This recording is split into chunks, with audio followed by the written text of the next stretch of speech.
यहाँ तुम्हें spoon feeding नहीं होगी, तुम्हें पढ़ना है पढ़ो, नहीं पढ़ना है मत पढ़ो, नो वन केयर्स। एक दो छुट्टियां लेके वो कब परसेंटेज कम हो जाती है पता नहीं चलता। तो इसलिए फर्स्ट ईयर में तुम्हें पेशेंट इंटरेक्शन नहीं मिलेगी। तो मेडिकल कॉलेज ऐसा नहीं कि केक वॉक है फिर डिटेन हो जाओगे यार। Hey everyone, I'm Tripti, a third year MBBS student at VMMC and Safdarjung Hospital, New Delhi. First of all, congratulations for entering into a medical college. I know it was not easy, but you guys are finally here. In this video, I'm going to talk about what are the things you must know before entering into a medical college. अगर तो तुम्हारे family में पहले से कोई medical line में है फिर तो तुम्हें थोड़ा बहुत आइडिया होगा, but if you are like me, a first generation doctor, फिर हो सकता है कि तुम्हें उतना आइडिया ना हो what to expect from a medical college and क्या तुम्हें पहले से पता होना चाहिए था। तो फर्स्ट ऑफ ऑल तो यार एकेडमिक्स, मतलब यहाँ तुम्हें स्पून फीडिंग नहीं होगी। स्कूल तक में तुम्हें हर चीज़ ऐसे टीचर ज़बरदस्ती पढ़ा रहा होता था, होमवर्क दे रहा होता था कि तुम पढ़ लो। इवन कोचिंग में इतने सारे टेस्ट होते थे ताकि तुम्हें हर चीज़ याद हो जाए। बट कॉलेज में कोई स्पून फीडिंग नहीं होती। यहाँ पे तुम्हें पढ़ना है पढ़ो, नहीं पढ़ना है मत पढ़ो, नो वन केयर्स। मतलब अगर तुम पढ़ रहे हो अपने लिए तो वेल एंड गुड, अदरवाइज तुम नहीं भी पढ़ोगे तो कोई तुम्हें बोलने वाला नहीं है। टीचर तुम्हें डांट देगा बट वो तुम्हें ऐसे ज़बरदस्ती बोलेगा नहीं पढ़ लो, बिकॉज इतने लोग हैं उनको भी अपनी लाइफ देखनी है, नो वन केयर्स। तो अगर तुम्हें पढ़ना है तो तुम खुद से पढ़ लो, पर स्पून फीडिंग तो नहीं होगी यहाँ पे। तुम्हें हर चीज़ खुद से एफर्ट्स डाल के, खुद से बुक से या ऑनलाइन देख के जैसे पढ़ना है, पर खुद से एफर्ट्स डाल के पढ़ना पड़ेगा।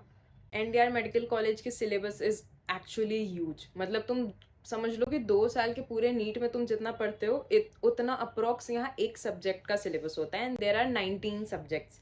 नीट में तो तुम्हें 3 सब्जेक्ट में इतनी हालत खराब हो जाती थी, पर मेडिकल कॉलेज में ठीक है 5 साल के उसमें, but still there are 19 subjects and सबका सिलेबस बहुत ज़्यादा है। पर उसमें मैं डरा नहीं रही हूँ क्योंकि एक्चुअल में सारी चीज़ें नहीं याद करनी होती है। मतलब जो हमारे थ्योरी एग्जाम्स में आता है वो तो बहुत लिमिटेड चीज़ें होती हैं जो कि तुम्हें प्रीवियस ईयर क्वेश्चन से समझ आ जाएगा, या वैसे भी जब तुम्हें टीचर क्लास में पढ़ा रहा होगा तो तुम्हें वो बता देगा कि ये एग्जाम पॉइंट ऑफ व्यू से इंपॉर्टेंट है। तो अगर तुम क्लास में सुनोगे तो तुम्हें वैसे भी पता चल जाएगा। अदरवाइज सीनियर से अगर तुम्हारी बातचीत होती है तो तुम्हें सीनियर्स भी बता देंगे कि ये पॉइंट इंपॉर्टेंट है, वो मार्किंग्स दे देंगे, तुम्हारा बुक मार्क कर देंगे कि ये चीज़ें पढ़ लेना। तो मतलब डरने की बात नहीं है, सिलेबस ज़्यादा है but not everything is that important. और एक चीज़ क्या अच्छी है कि ऑलमोस्ट सारी चीज़ें कहीं ना कहीं दोबारा रिपीट हो रही होती हैं। जैसे फाइनल ईयर का सब्जेक्ट है मेडिसिन, उसमें काफ़ी चीज़ें जो है वो फर्स्ट ईयर के फिजियोलॉजी से, देन सेकेंड ईयर के फार्माकोलॉजी से, पैथोलॉजी से रिपीट हो रही होती हैं। तो काफ़ी चीज़ें ऐसी एक सब्जेक्ट से दूसरे सब्जेक्ट में रिपीट हो रही होती है, तो ओवर द टाइम तुम्हें याद हो जाएगा। तो मतलब सिलेबस ज़्यादा है बट वो चीज़ें हो जाती हैं, तो ऐसे डरने की बात नहीं है, बट बी सीरियस।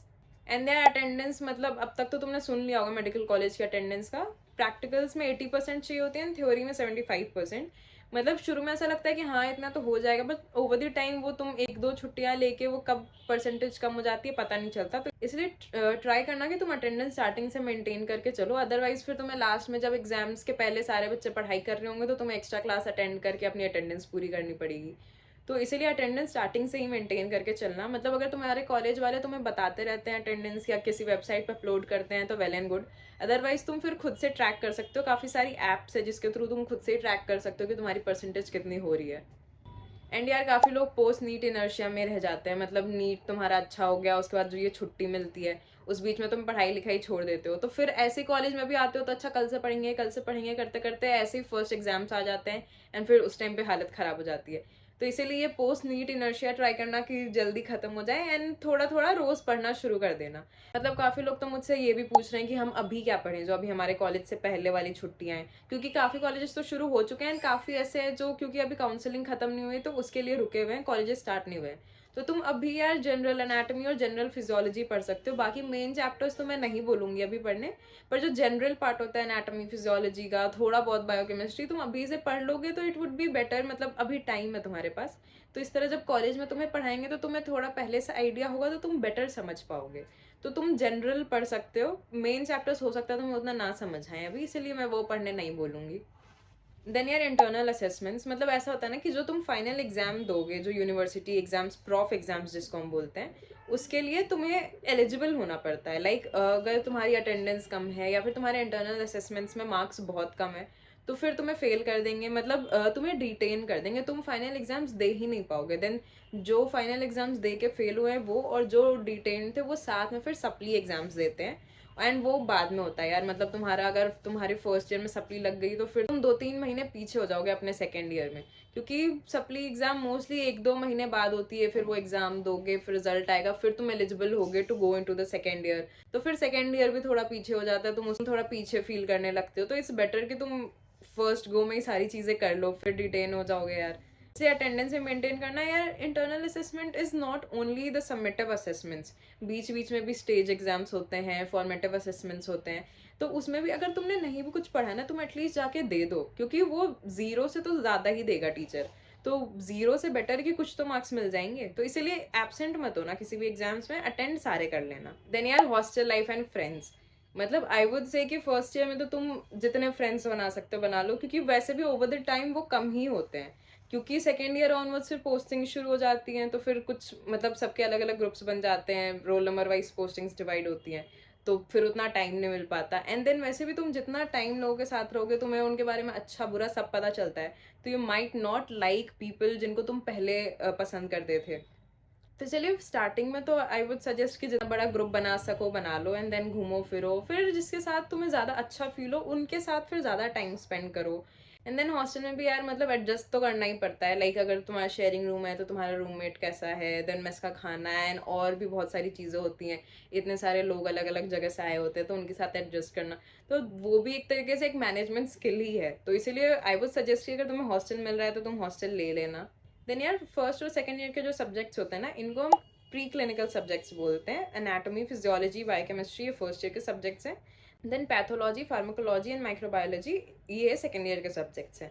और तो यार जो ये फर्स्ट और सेकंड ईयर के सब्जेक्ट्स होते हैं ना, वैसे तो ये नॉन क्लिनिकल होते हैं, पर यही है जो आगे क्लिनिकल सब्जेक्ट्स का बेस बनाते हैं। तो इट्स बेटर कि तुम ये अच्छे से समझ के रखो, ताकि तुम्हें फाइनल ईयर में जाके समझने में प्रॉब्लम ना हो। एंड फर्स्ट ईयर में तुम्हें पेशेंट इंटरेक्शन नहीं मिलेगी, तो तुम ये मत सोचना कि तुम आए हो एंड देन फर्स्ट ईयर से ही तुम्हें पेशेंट से मिलाएंगे एंड तुम सारे तुमको डॉक्टर साहब बोलने लग जाएंगे। ऐसा नहीं है। फर्स्ट ईयर में तुम बस normal practical lab and dissection lab ये सब जाओगे, वहाँ पे तुम्हारी पढ़ाई होगी। फर्स्ट ईयर में कोई पेशेंट इंटरेक्शन नहीं होती है। देन यार पीडीपी, अगर तुम हॉस्टल में रह रहे हो फिर तो तुम्हारी पीडीपी होगी। तो ये एक रियलिटी है मेडिकल कॉलेजेस की। मतलब यार सीनियर जूनियर रिलेशनशिप भी ना फिर ऐसे ही फॉर्म होता है। मतलब जो सीनियर्स थोड़ी ज्यादा पीडीपी करते हैं, फिर बाद में तुम्हारे अच्छे दोस्त भी वही बनते हैं। तो मतलब तुम स्टार्टिंग में हो सकता है तुम्हें थोड़ी एम्बेरसमेंट फील हो या थोड़ी शर्म आए, बट एक बार जब वो फेस क्रॉस हो जाता है ना, फिर वो सारे अच्छे दोस्त बन जाते हैं। एंड यार बुक्स का भी मतलब मैं बहुत बार बता चुकी हूँ। मतलब अगर तुम्हें खरीदना है तो तुम खरीद लो, अदरवाइज कॉलेज आके क्या होता है ना कि सीनियर से तुम सेकंड हैंड बुक्स खरीद भी सकते हो या फिर तुम बोरो भी कर सकते हो। तो इसलिए तुम एक बार कॉलेज आ जाना, उसके बाद देखना कि तुम्हें क्या करना है, क्योंकि अभी तुम्हें पढ़ना है तो तुम पीडीएफ से भी पढ़ सकते हो। देन यार एक्स्ट्रा करिकुलर्स एंड सोसाइटीज, मतलब ऐसे बहुत सारे तुम में से लोग होंगे जिनकी बहुत सारी हॉबीज होगी, डांसिंग, म्यूजिक या ड्रामा, या मतलब अगर तुम्हें सिर्फ पढ़ना ही है तो भी लिटरेरी सोसाइटी होती है, तुम वो ज्वाइन कर सकते हो। तो मैं तो बोलूंगी यार कि एटलीस्ट एक सोसाइटी तो ज्वाइन कर ही लेना फर्स्ट ईयर में, क्योंकि बाद में फिर वैसे भी उतना टाइम नहीं मिलता फर्स्ट ईयर में तुम सोसाइटीज ज्वाइन करके, क्योंकि वहां पे जाओगे तो तुम्हारी अपने बैचमेट से भी इंटरेक्शन बढ़ेगी, प्लस तुम्हारे सीनियर से भी बातचीत होगी। एंड यार नए नए लोगों से बातचीत करके नई नई चीजें सीखने को मिलती हैं। तो इसीलिए ट्राई करना कि एटलीस्ट एक सोसाइटी तो ज्वाइन कर ही लो। अगर ज्यादा करके मैनेज कर पाओगे तो वेल एंड गुड, क्योंकि यार सोसाइटी ज्वाइन करने से ये होता है कि तुम जो रेगुलर ऐसे कॉलेज कॉलेज एंड पढ़ाई पढ़ाई वाला रूटीन होता है वो भी ब्रेक होता है। तो तुम अपनी मोनोटोनस लाइफ से भी बाहर निकलोगे, तो थोड़ा मतलब बैलेंस करना भी सीखोगे एंड थोड़ा फन एलिमेंट भी ऐड होगा। तो इसलिए कोई सोसाइटी तो ज्वाइन कर ही लेना जिसमें तुम्हें इंटरेस्ट हो। एंड यार कौन सी बुक्स पढ़नी है एंड क्या क्या चीज़ें खरीदनी है उसकी वीडियो मैं ऑलरेडी बना चुकी हूँ। मैं उनका लिंक डिस्क्रिप्शन में डाल दूंगी, तो तुम वो भी जाके देख सकते हो अगर तुमने अभी तक नहीं देखी है। Then what should be the mindset before entering into a medical college. यार to be honest medical college is not easy, पर इतना टफ भी नहीं है। मतलब तुम ऑलरेडी नीट क्रैक करके आए हो, तुमने ऑलरेडी एक बहुत टफ चीज़ की हुई है। पर मतलब मेडिकल कॉलेज ऐसा नहीं कि केक वॉक है, क्योंकि ऑलरेडी यार 5.5 साल का कोर्स है, तो बहुत लंबा टाइम हो जाता है एंड इसमें पढ़ना भी बहुत है।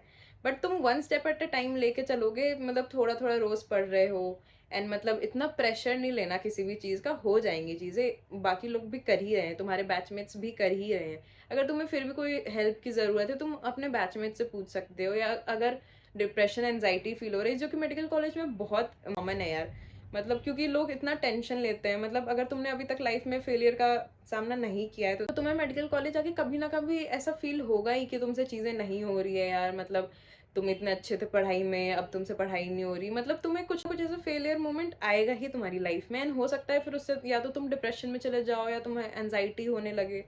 तो यार तुम उसमें हेल्प सीख करना, मतलब अगर तुम्हें अपने फ्रेंड्स सपोर्टिव है तो तुम फ्रेंड से पूछ सकते हो, या फैमिली मेम्बर से, मम्मी पापा हो गए या भाई बहन हो गया। अगर तुम्हें इनसे नहीं लेना, तुम प्रोफेशनल हेल्प भी ले सकते हो यार, मतलब तुम हॉस्पिटल में हो, मेडिकल कॉलेज में हो, तो यहाँ पे तुम्हें प्रोफेशनल हेल्प भी मिल जाएगी, तुम्हें साइकेट्रिस्ट मिल जाएंगे, तुम्हें साइकोलॉजिस्ट मिल जाएंगे, तो तुम प्रोफेशनल हेल्प ले सकते हो यार, क्योंकि इन सब चीज़ों को तुम जितना जल्दी एक्सेप्ट करोगे एंड हेल्प लोगे, उतना जल्दी इनका क्योर होने के चांसेस है, उतना जल्दी तुम इनको अंडर चेक, अंडर कंट्रोल रख पाओगे। और इसमें यार कोई शर्म फील करने वाली चीज़ नहीं है, क्योंकि मेडिकल कॉलेज में तो यार ये बहुत कॉमन है।